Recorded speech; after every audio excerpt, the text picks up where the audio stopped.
Mas eu queria entender, né, por que hoje, por exemplo, a B3 ainda não aceita as cotas de fundos imobiliários em garantia, né? O que parece que é natural, até em linha, Sim. né, do que eu comentei aqui desse lastro que já está provado, testado e provado no mercado. Você saberia dizer, tem algum palpite? Você sabe que eu já ouvi algumas histórias até dentro da B3, mas ninguém que falou é por esse motivo, né?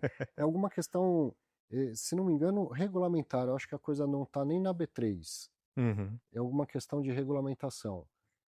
E dentro da B3, talvez uma questão de sistemas, não sei. uhum. Mas você vê como o Baroni estava falando uma novidade, eu ia reforçar, Baroni, novidade, esse negócio de trocar cota, no mercado de fundo imobiliário, porque não é no mercado de capitais, como eu tinha falado que as companhias fazem.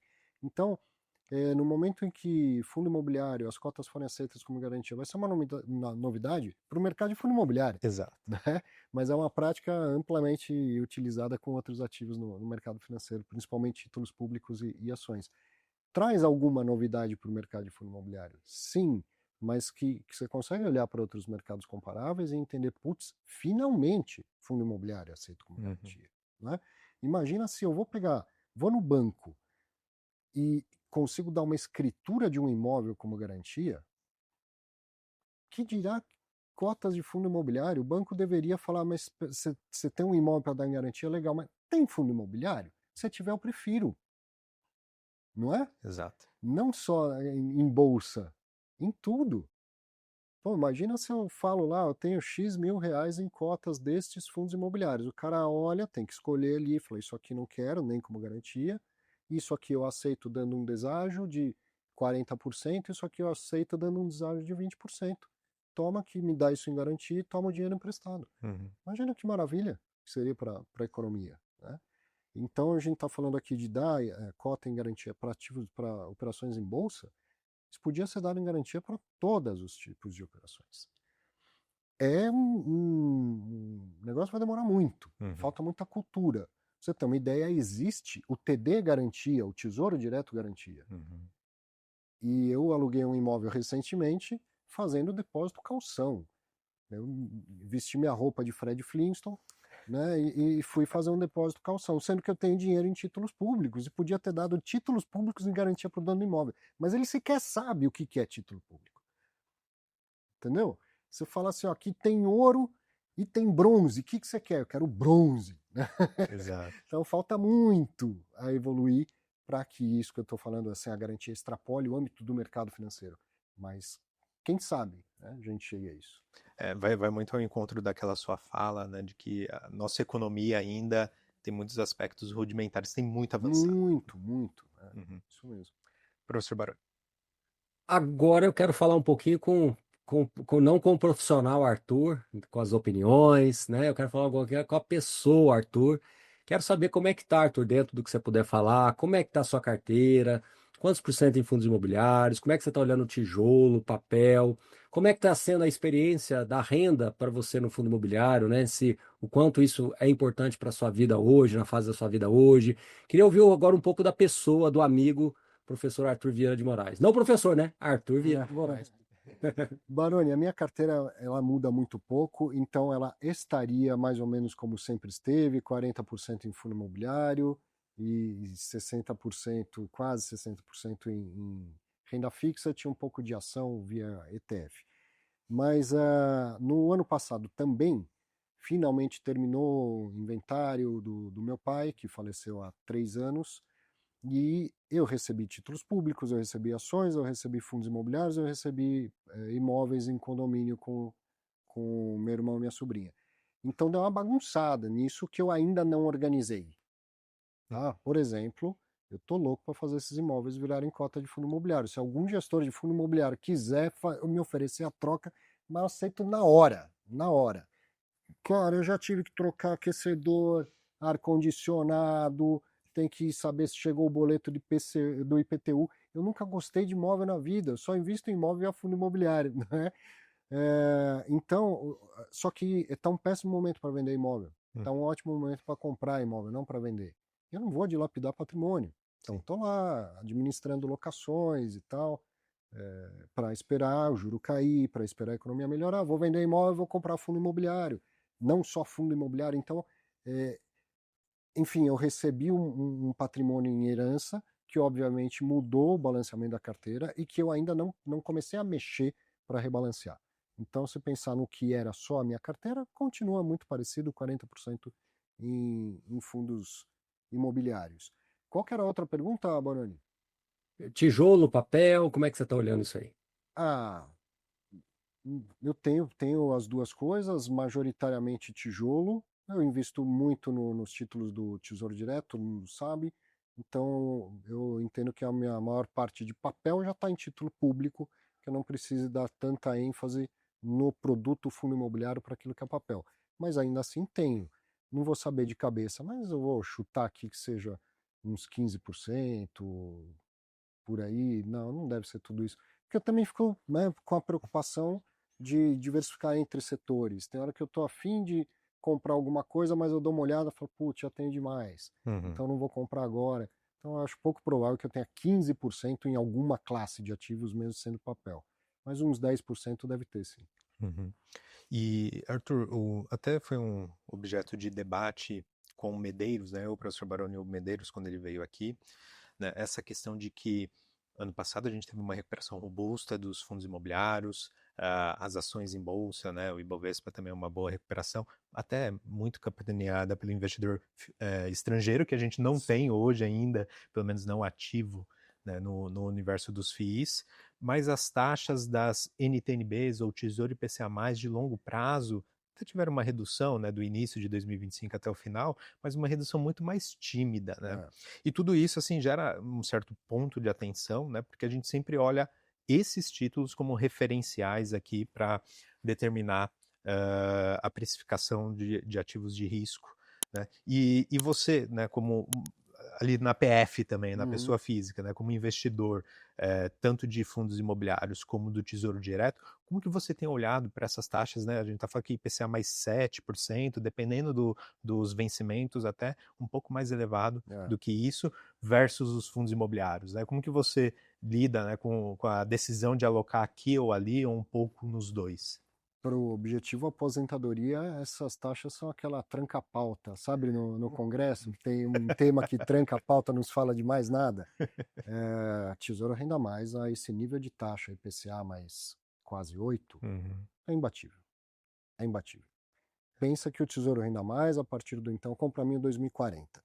De 2040 a 2060, eu vou receber durante 20 anos, todos os meses, renda mensal corrigida IPCA mais quase 8%. Essa consistência, todos os meses, um retorno alto, nenhum ativo no mundo vai conseguir entregar.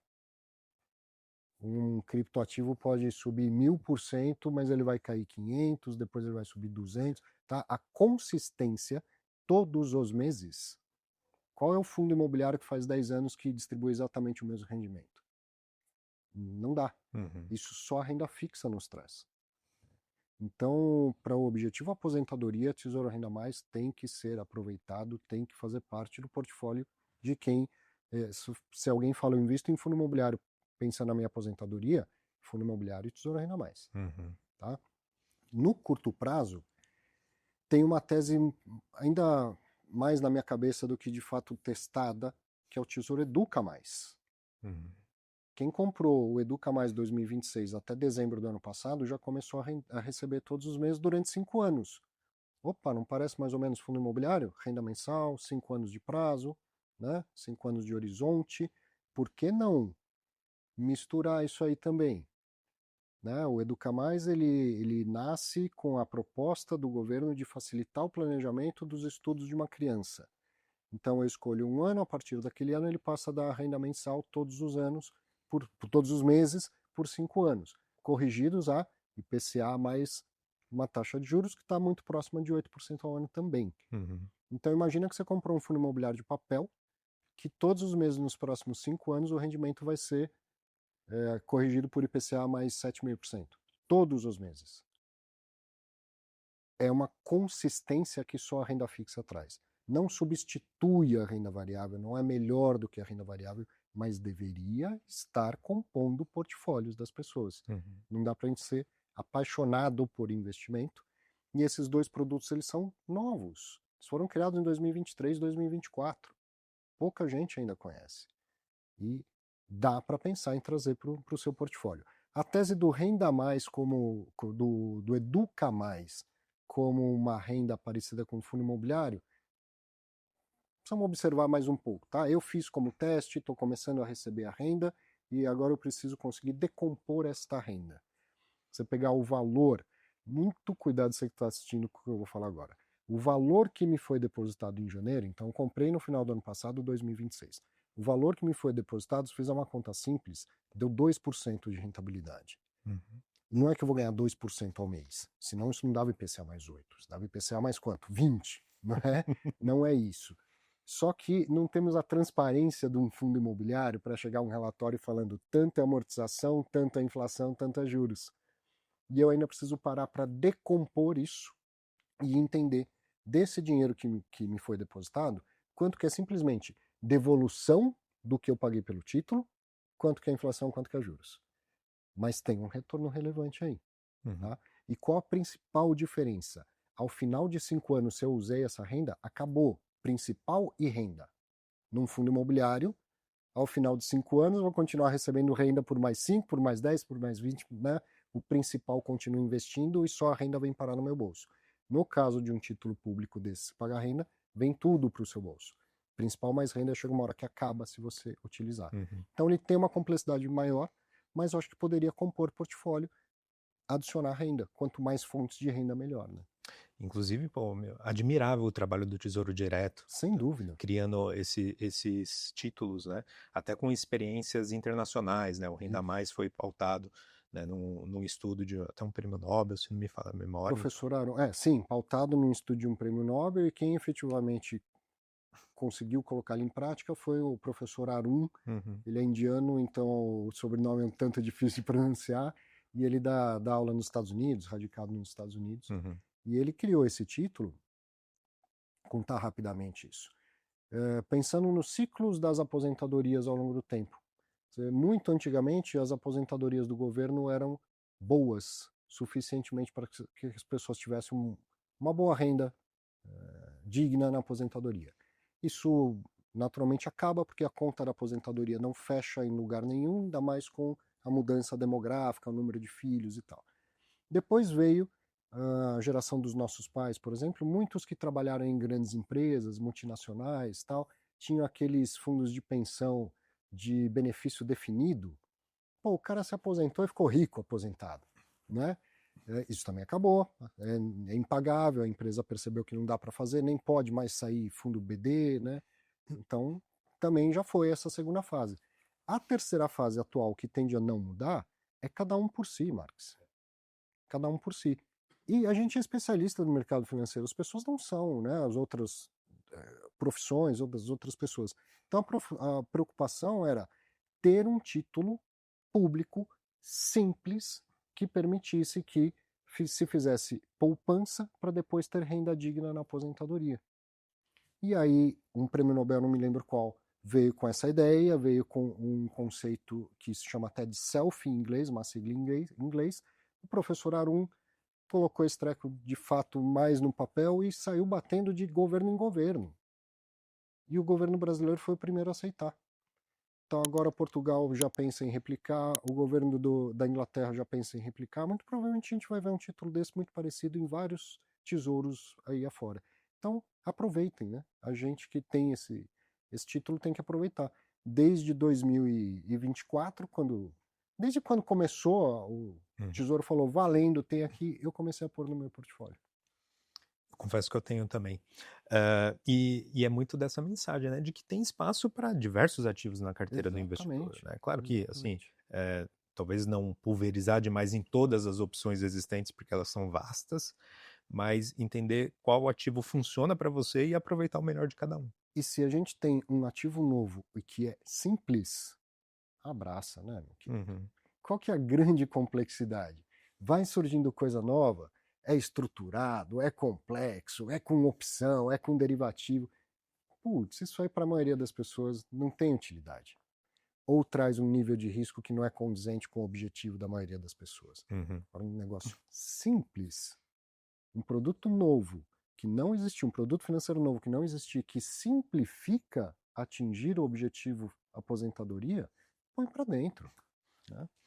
E é por isso que eu gosto da presença do professor Arthur aqui no programa. A gente vai além do universo de FIIs também, né, traz uma visão riquíssima aqui sobre renda fixa para vocês que nos assistem.